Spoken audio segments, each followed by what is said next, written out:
en la escuela de misiones porque hablaba de todos los idiomas. Y bueno, antes de irnos a la escuela de misiones, el tío José se acerca a mí y me dice, tiene que predicar tal día. Y yo, bueno, ya no podía decir que no. Y quiero mostrarle un video, Alvarito, si me puede ayudar, por favor. Primero que todo, ¿cuántos han visto la película Nemo? Nemo. Ya, yo creo que todos acá somos de esa generación. La verdad es que amo las películas de Disney, siempre como que saco algo súper práctico de eso. Y hay una escena, como para recapitular esto, cuando vieron que en el acuario había muchos pececitos que siempre querían escapar de su acuario al océano, ¿ya? Y hasta que lo logran. Pero dice, si no has visto lo que pasó con los peces de los amigos de Nemo. Entonces esta es la parte que les quiero mostrar. Y hay una frase que quiero que pongan mucha atención, que es el ¿y ahora qué? ¿Ya? Atentos. ¿Se escucha?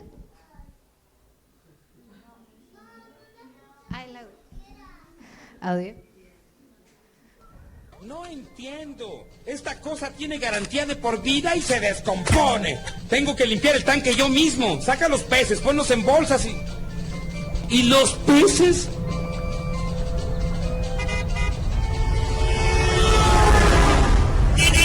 ¡Ánimo, Peach! ¡Puedes, casi llegas! ¡Cerca! ¡Vas y listo! ¡Ya llegaste! Es la luz roja más corta que he visto. ¡Sigue, Peach!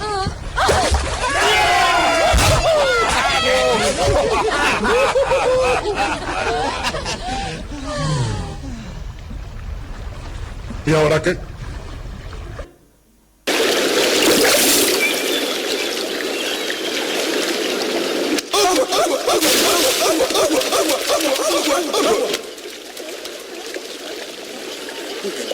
Pueden, eso es, rápido, bien hecho. ¡Sí, puedes, Peach! ¡Muy bien! ¡Solo un poco más! ¡No se rindan! ¡Esta vez sí voy a vomitar! ¡Pandilla! ¡Buen trabajo! ¡Mira, Flor! ¡Lo logramos! No tendremos más problemas a partir de ahora. No respetan la vida en el océano. ¿Ahora qué?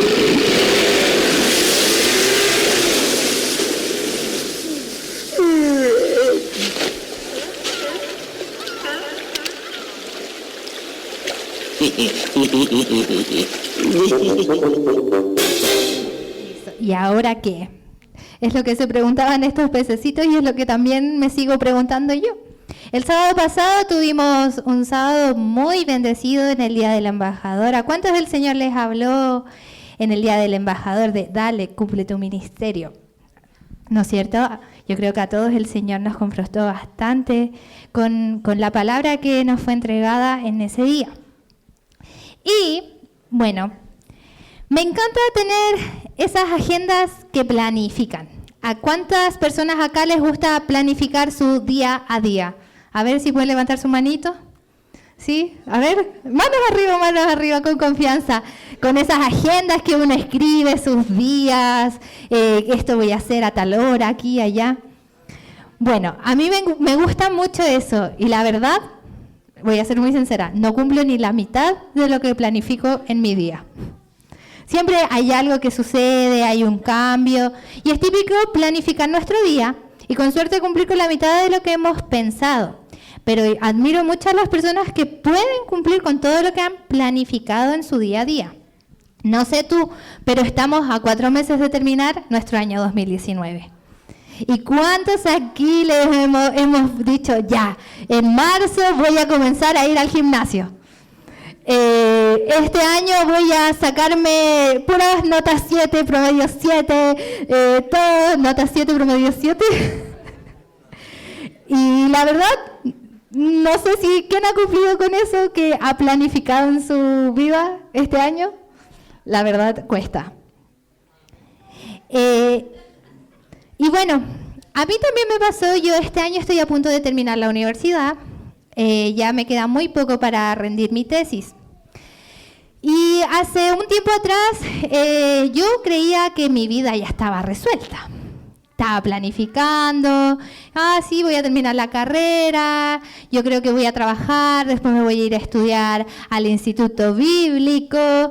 Y hasta que el Señor me dice, no, vamos a hacer un cambio acá, un cambio de planes. Y me dice, estás a punto de terminar tu carrera, tienes pensado trabajar, juntar dinero y luego irte a estudiar. Y ese era el plan que yo creía que estaba bien. Pero el Señor es un Dios bastante simpático al cambiar nuestros planes.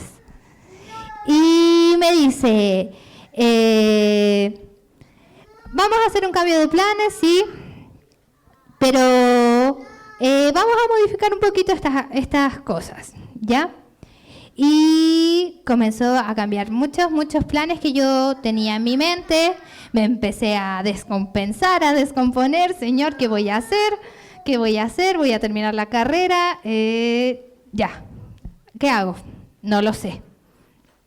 Y no sé si les pasa a ustedes, pero a veces nos sentimos exiliados o sacados de ese plan que Dios un día nos dijo. Vemos que los planes en nuestros amigos resultan y vemos que nosotros aún no pasa nada. Y ves como esos planes y propósitos pasan en la vida de otras personas que siguen su llamado, que se van a estudiar, se preparan y son usados por el Señor. Y gloria a Dios por eso, ¿no es cierto? Amén. Pero luego te ves a ti y ves que ese plan que un día Dios puso en tu vida se ve como estancado. Por alguna situación, decisión que tuviste que tomar o simplemente es consecuencia de no haber sido obediente a Dios y sientes que te has quedado fuera de su plan. Y les invito a leer el siguiente pasaje bíblico que se encuentra en Jeremías 29. Yo voy a leer la versión NBI, simplemente porque me gusta cómo está escrita. Amén. Bueno, ahí cuando lo tengan, Jeremías 29, ojalá todos puedan leerlo. Si ve que el amigo de al lado, el compañero del lado no tiene Biblia, puede compartirla. Amén. ¿Ya pudieron? ¿Listo? Ya. Esta es la carta a los exiliados. Esta es la carta que el profeta Jeremías envió desde Jerusalén al resto de los ancianos que estaban y a todo el pueblo que Nabucodonosor había desterrado de Jerusalén a Babilonia. ¿De dónde había Nabucodonosor, me encanta ese nombre, desterrado a las personas? ¿De dónde? ¿Y a dónde los desterró? A Babilonia, ¿ya? Esto sucedió después de que el rey Jeconías había salido de Jerusalén, junto con la reina madre, los eunucos, los jefes de Judá y de Jerusalén, los artesanos y los herreros. La carta fue enviada por medio de Elasá, hijo de Safán, y de Gemarías, hijo de Hilquías, a quienes Sedequías, rey de Judá, había enviado al rey Nabucodonosor, rey de Babilonia. Y esta carta decía, atentos acá, así dice el Señor Todopoderoso, el Dios de Israel, a todos los que he deportado de Jerusalén a Babilonia. Construyan casas y habítenlas, planten huertos y coman de su fruto. Cásense y tengan hijos e hijas, y casen a sus hijos e hijas para que a su vez ellos les den nietos. Multiplíquense allá y no disminuyan. Además, busquen el bienestar de la ciudad a donde los he deportado y pidan al Señor por ella, porque el bienestar de ustedes depende del bienestar de la ciudad. Así dice el Señor Todopoderoso, el Dios de Israel. No se dejen engañar por los profetas ni por los adivinos que están entre ustedes. No hagan caso de los sueños que ellos tienen. Lo que ellos les profetizan en mi nombre es una mentira. Yo no los he enviado, afirma el Señor. Así dice el Señor, cuando a Babilonia se le hayan cumplido los 70 años, yo los visitaré y haré honor a mi promesa en favor de ustedes y los haré volver a este lugar. 29:11 dice, porque yo sé muy bien los planes que tengo para ustedes, afirma el Señor. Planes de bienestar y no de calamidad, a fin de darles un futuro y una esperanza. Entonces ustedes me invocarán y vendrán a suplicarme y yo los escucharé. Me buscarán y me encontrarán cuando me busquen de todo corazón. Me dejaré encontrar, afirma el Señor, y los haré volver del cautiverio. Yo los reuniré de todas las naciones y de todos los lugares a donde los haya dispersado, y los haré volver al lugar del cual los deporté, afirma el Señor. Amén. Oramos. Gracias, Señor, porque tú conoces los planes que tienes para nosotros, Dios.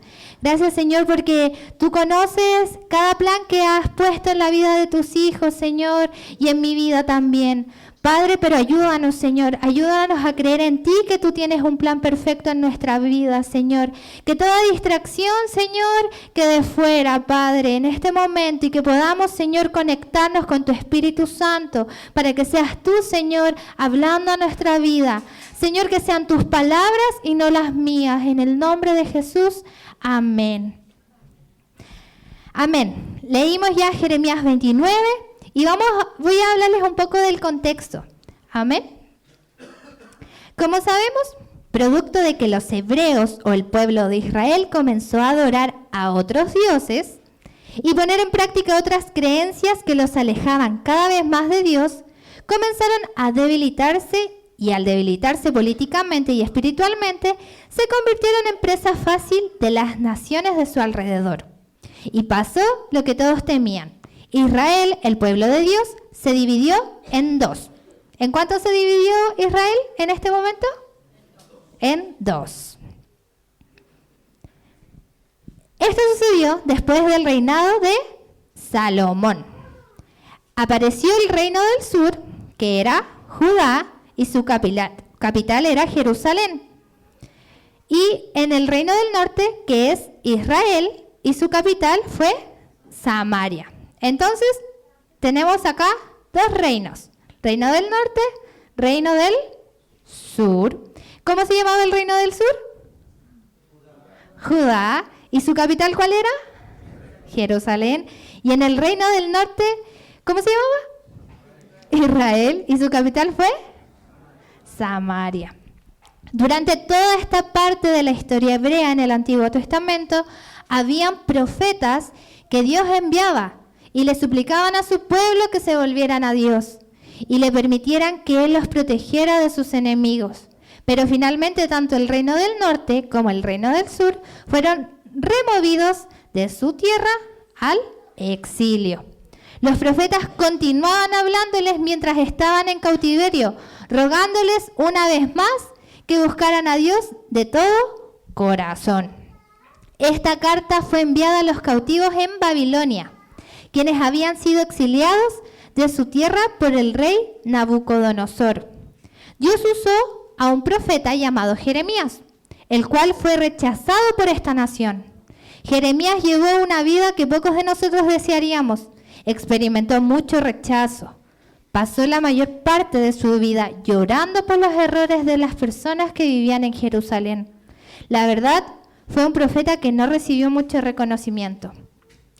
¿Cuántas muchas veces vamos a donde un amigo, una amiga, y vamos con todo nuestro entusiasmo y le damos un consejo, y como que a nuestro amigo, no nos gusta mucho el consejo que me estás dando, ya no soy tu amigo? ¿Nos ha pasado? ¿Sí? A veces pasa, ¿cierto? Y como que, chao, ya nos exilian y adiós. Next. Y en el versículo 1 dice, esta es la carta que el profeta Jeremías envió desde Jerusalén al resto de los ancianos que estaban en el exilio, a los sacerdotes y profetas, y a todo el pueblo que Nabucodonosor había desterrado de Jerusalén a Babilonia. Entonces, ¿dónde estaban las personas que fueron cautivas? En Babilonia. A las personas que fueron dichas estas palabras por parte de Jeremías, fue a personas que conocían a Dios, que vivían para Él, que habían sido personas llamadas por Dios. Estas eran personas que Dios había llamado y que seguramente tenían un propósito muy especial en sus vidas, pero estaban desterradas, exiliadas y lejos de lo que alguna vez fue una promesa en sus vidas. Qué difícil es estar en esta situación, donde ves que aquella promesa que una vez Dios te dio, se desvanece. Pero Dios es un Dios de promesas y que en algún momento se van a cumplir, independiente de la cantidad de tiempo que tenga que pasar. Y esto es lo que debemos considerar en nuestras vidas. En el versículo 10, si alguien lo puede leer, por favor. El versículo 10 de Jeremías 29. Con voz fuerte. Así dice el Señor, cuando a Babilonia se le hayan cumplido 70 años, yo los visitaré y haré honor a mi promesa en favor de ustedes y los haré volver a este lugar. Cuando a Babilonia se le hayan cumplido los 70 años. ¿Quién puede estar 70 años esperando una promesa? 70 años para que llegue la idónea.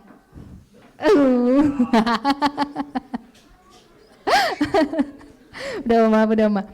El proceso era que debían esperar 70 años en una tierra que no conocían, que no era la tierra que Dios en algún momento les había prometido y que más encima debían establecerse bajo el reinado de Nabucodonosor, que creo que era un buen rey. 70 años, bastante tiempo, ¿verdad? Mucho. ¿Qué haríamos nosotros si Dios nos da una palabra en la que debemos esperar 70 años? E incluso sería más tiempo, porque eso es lo que le habían dicho en ese momento a ellos, pero era más tiempo de lo esperado. Jeremías 29:11 dice: pues yo sé los planes que tengo para ustedes, dice el Señor, son planes para lo bueno y no para lo malo, para darles un futuro y una esperanza. Creo que a todos nosotros Dios nos ha entregado una promesa, un plan, un llamado en nuestras vidas. ¿A cuántos acá el Señor les ha entregado una promesa? ¿Un llamado? A ver, un llamado. Yo sé que Betel es una iglesia de llamados, tío José, ¿cierto? Amén. Y debemos, para estos llamados en nuestras vidas, debemos pasar muchas etapas donde Dios va trabajando y puliendo todo lo que somos para algún día alcanzar aquella promesa. Y para toda promesa hay un proceso. Y hoy quiero compartir con ustedes 3 puntos, solo 3 puntitos, y uno extra, y que nos ayudarán a permanecer en aquella promesa que Dios una vez puso en nuestras vidas. Y el primer punto que quiero compartir con ustedes es que para creer que aquella promesa se va a cumplir un día en nuestras vidas, lo primero que tenemos que tener es fe. ¿Qué es la fe? ¿Qué es la fe? Si alguien puede responder. ¿Qué es la fe? Yo sé que hay un texto que todos conocen. Amén.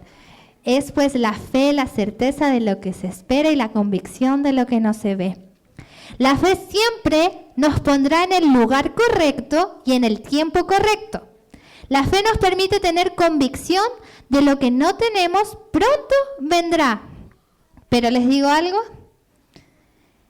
hay algo que es contrario a la fe, y es el temor, el miedo, la inseguridad, o incluso escuchar, ojo aquí, escuchar otras voces que no son la voz de Dios.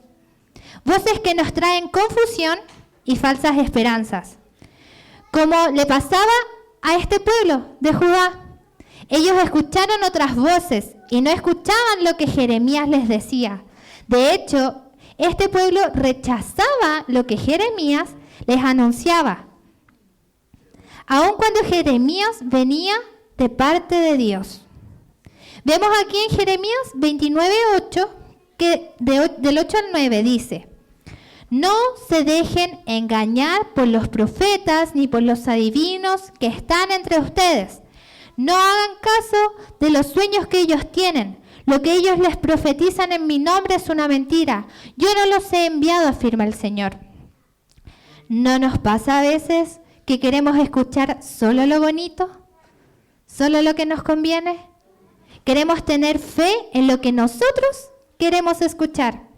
En lo que, por ejemplo, viene aquí y te dicen: sí, ándate, sáltate la etapa de universidad y vete al tiro al instituto bíblico.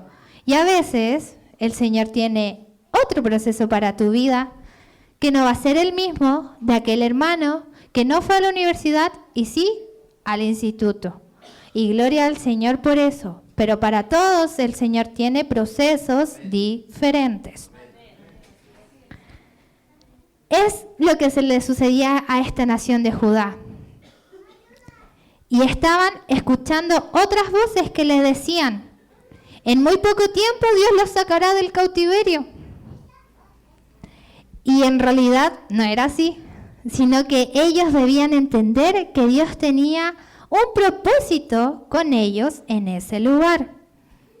Tener fe es escuchar la voz de Dios y no dudar cuando nos habla, aun cuando escuchamos algo que nos confronta, que no nos acomoda, que tendremos que esperar bastante tiempo o quizás no para el cumplimiento de su palabra.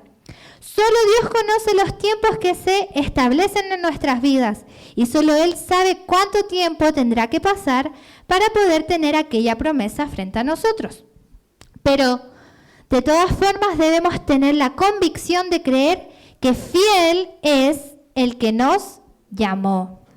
Y que nosotros, si comenzamos a tener fe, como dice la canción, si tuviera fe como un granito de mostaza, creo que cuando empezamos a tener ese tipo de fe, muy pequeñito, como un granito de mostaza, Dios hace crecer ese granito de mostaza y lo transforma en un gran árbol. No sé si ustedes han visto cómo es el árbol de mostaza, que se transforma en un árbol gigantesco. Y creo que cuando Dios nos pide que comencemos con ese poquito de fe, ese granito, de creer en lo que Él nos dice, se va a cumplir, la promesa comienza a aumentar nuestra fe. Dios comienza a aumentar nuestra fe. Otro punto que quiero compartirles y que podemos aplicar en este proceso de espera, estamos en los 70 años, es que debemos ser obedientes. Nos cuesta ser obedientes, ¿cierto?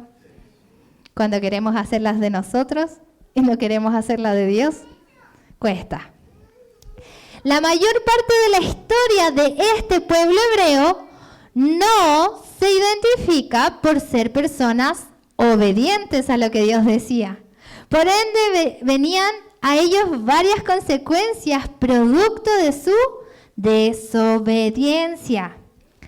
Dios envió una carta a estos cautivos y por medio de esta carta les mostraba que no los había abandonado y que estaba corrigiendo o disciplinando, y aunque Dios estaba bastante descontento con todo esto que estaban haciendo, quería enseñarles que si vivían en el temor de Dios y en obediencia, podrían vivir bien en Babilonia. Más que mal, tenías que estar en ese lugar cerca de 70 años, donde debían buscar el bien del país, buscar la paz. Mientras el rey de Babilonia los proteja, deben llevar vidas tranquilas y pacíficas sometidos a él. Nos cuesta obedecer, ¿cierto? ¿Y cuántas personas obedientes hay aquí? A ver. El Mateo. Yo creo fielmente que el Mateo es un niño muy obediente. Pero ¿qué tienen que hacer ustedes, los padres? Les quiero hablar a los padres, para enseñarles la obediencia a sus hijos. ¿Qué hacen como papás?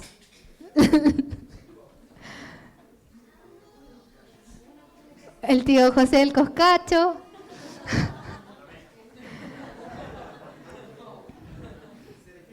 Ser ejemplo, muy bien.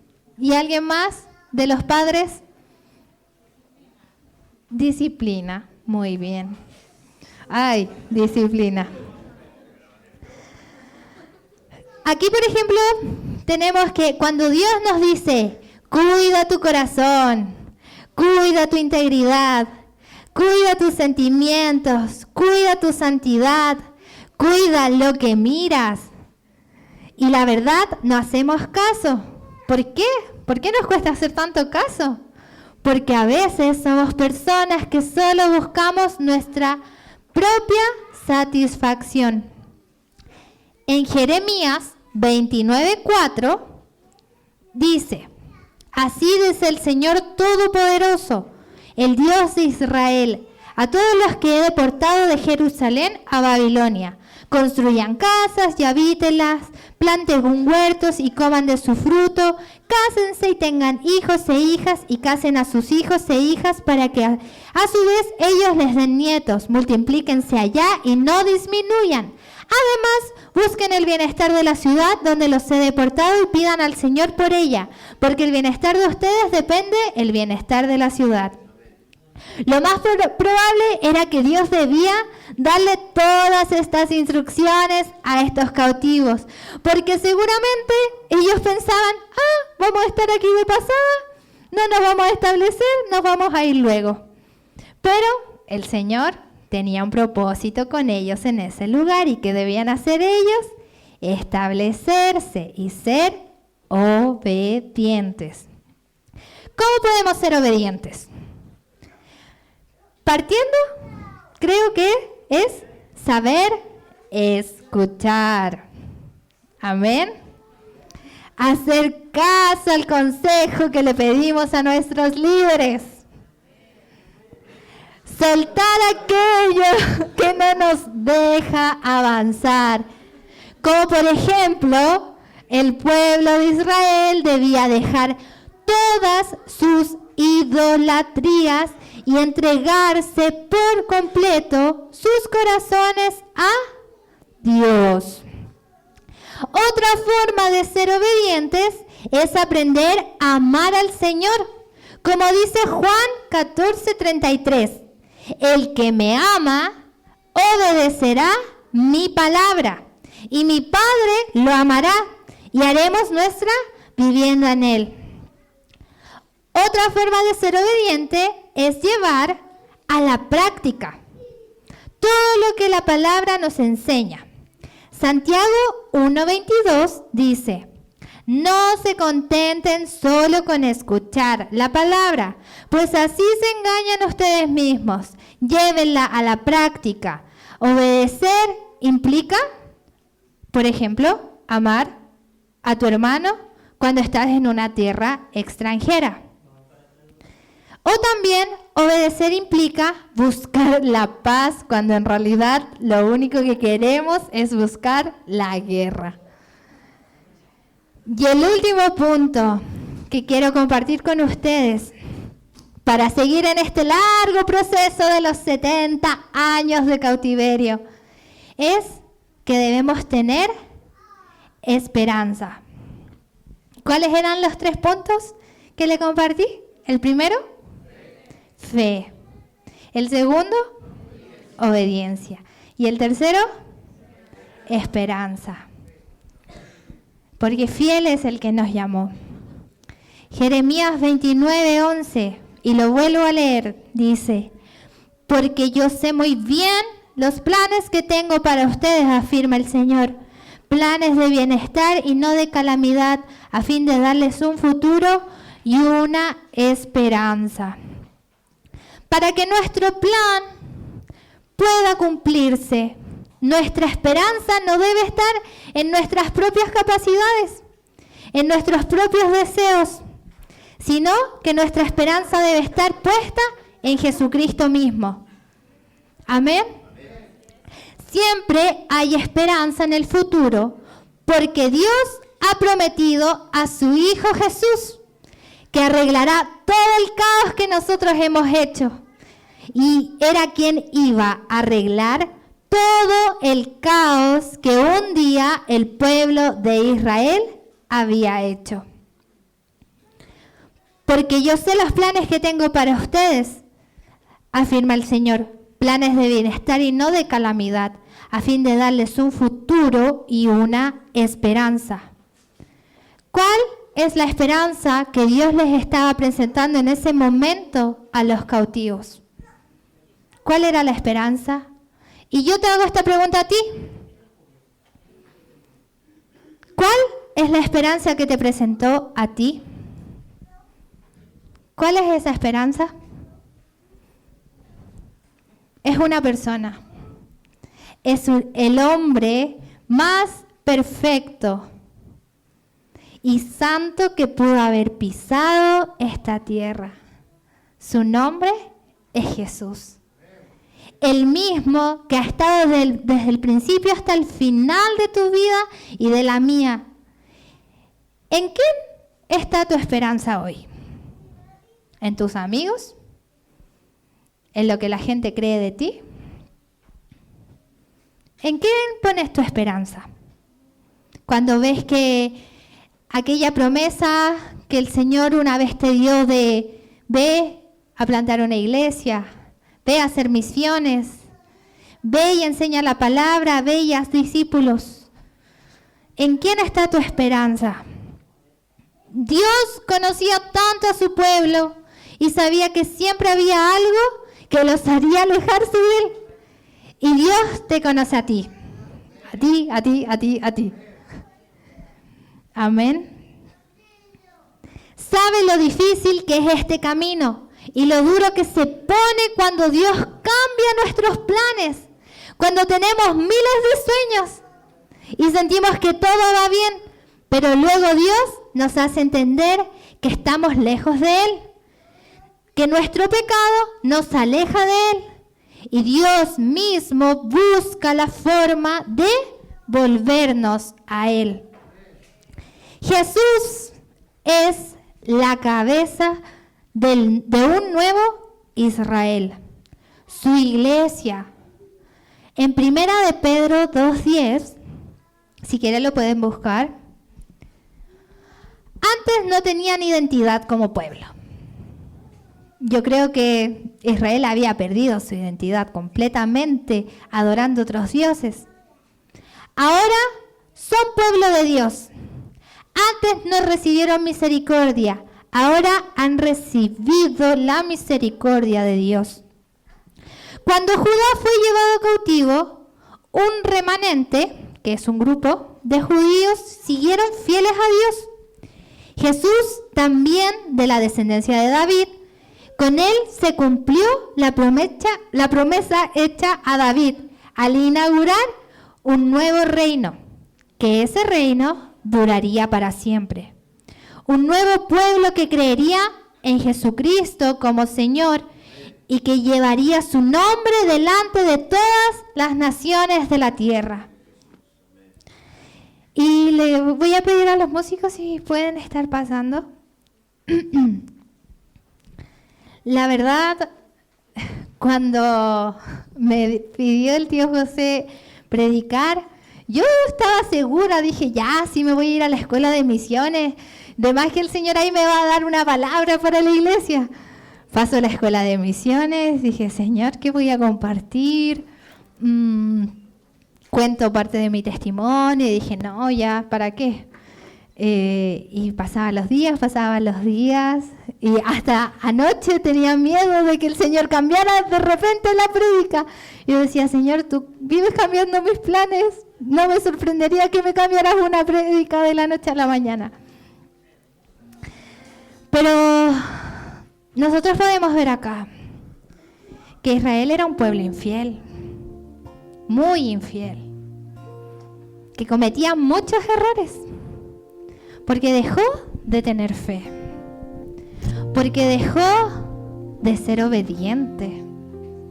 Y porque en algún momento de sus vidas perdieron la esperanza. Y quiero abrirles mi corazón un momento, solo un momentito. Yo estuve a punto de terminar la universidad y entré a la universidad el año 2015. Yo dije, ya, voy a entrar, voy a estudiar.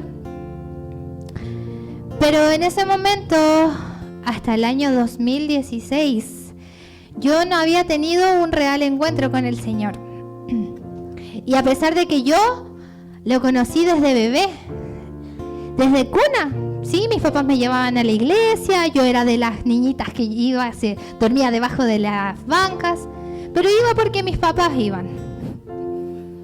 Hasta que pasamos todos estos procesos, al igual que el pueblo de Israel, que vivía pasando procesos tras procesos. Y de repente llega mi ingreso a la universidad, y es cuando ahí el Señor, en la universidad, chicos, te presenta dos caminos. O me sigues o no me sigues. Y como yo era un pollito, empecé a involucrarme con otras amistades. Me hice de amigos de ateos, de personas homosexuales, sin saber que el día de mañana el Señor me iba a tener trabajando en un ministerio que podía alcanzarlos a ellos. Pero ¿qué me pasó a mí? Que yo dejé que esa luz, que solo es una luz pasajera, la luz del mundo, aplastara la luz que el Señor una vez puso en mi vida. Yo dejé que se aplastara. Hasta que tuvo que llegar el año 2016 un bootcamp acá en Concepción, que pude comprender por primera vez en mi vida todo lo que Jesús un día hizo en la cruz por mí. Y que cuando hicieron un llamado de reconciliación, fui la primera en pasar.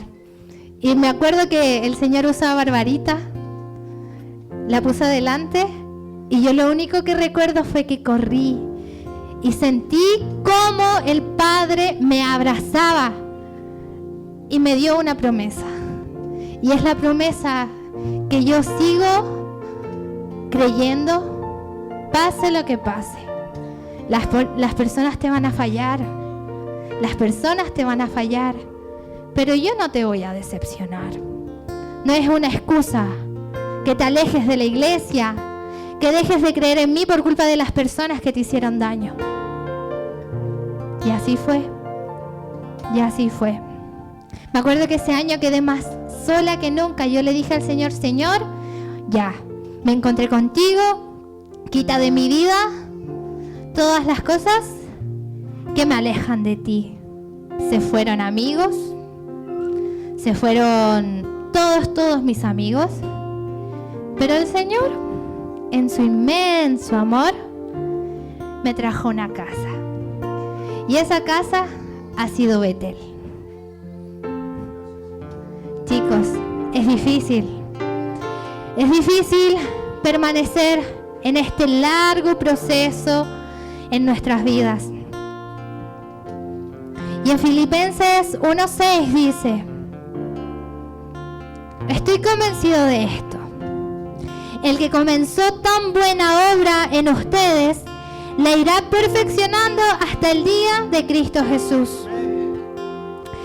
Y el 27 dice: pase lo que pase, compórtense de una manera digna del Evangelio de Cristo.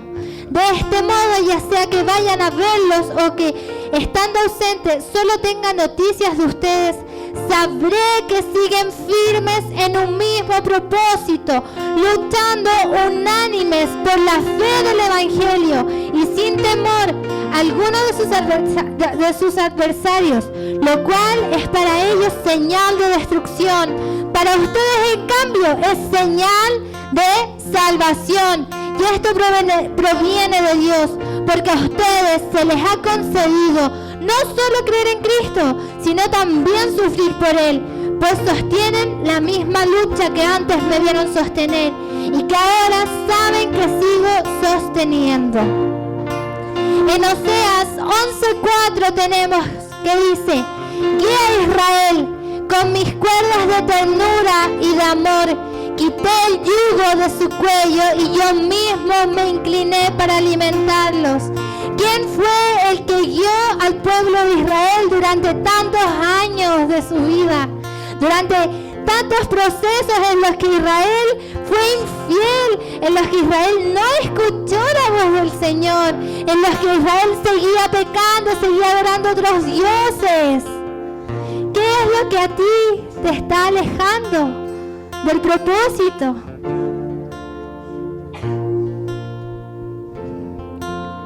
Y hay una canción que la verdad cuando yo la escuché, y que en Oseas 11:4 dice: guía a Israel con cuerdas de ternura.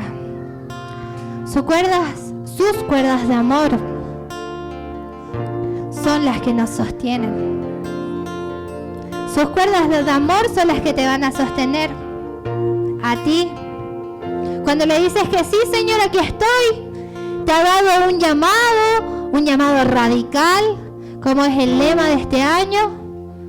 Pero ¿qué pasa después? ¿Y ahora qué? Dale, cumple tu ministerio.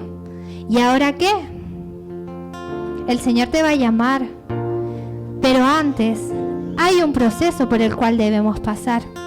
¿Y cómo vamos a pasar ese proceso? Teniendo fe, siendo obedientes y teniendo esperanza de creer en el que nos llamó. Es difícil, pero cuando tenemos fe, y no es fe de, no, el Señor me llamó, no, sino es fe en quién es Dios. Y para saber quién es Dios, tienes que conocerlo. ¿Y cómo lo puedes conocer? Teniendo comunión, orando, buscándolo en su palabra.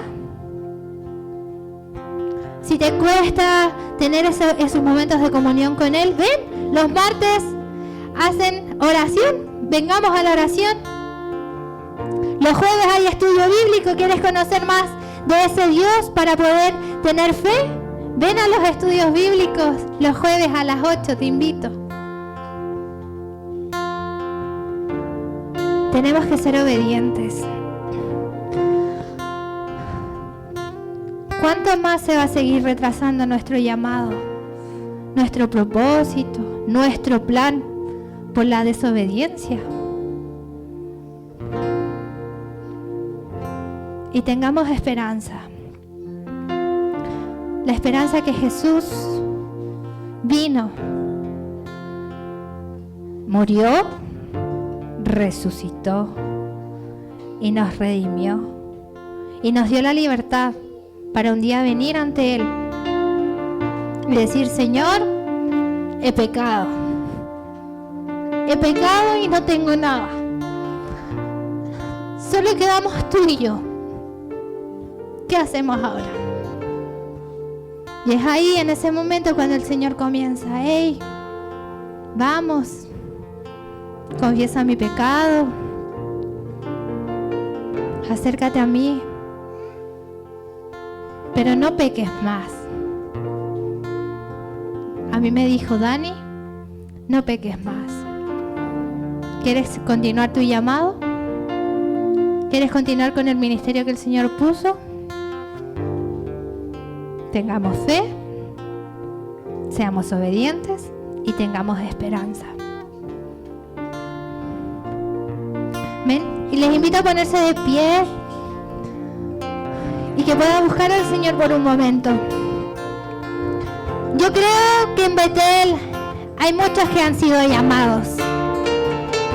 Hay muchos planes radicales que Dios ha puesto en este lugar y tengo fe de eso.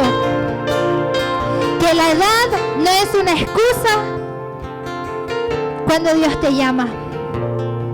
No es una excusa. Pero vamos, Habla con el Señor. Si no tienes nada que decirle, no te preocupes, porque el Espíritu Santo va a interceder por ti. Solo estás tú, Dios. Hay planes que cambiaron. Hay planes que están retrasados. ¿Te sientes exiliado? ¿Te sientes lejos de ese plan que Dios un día puso?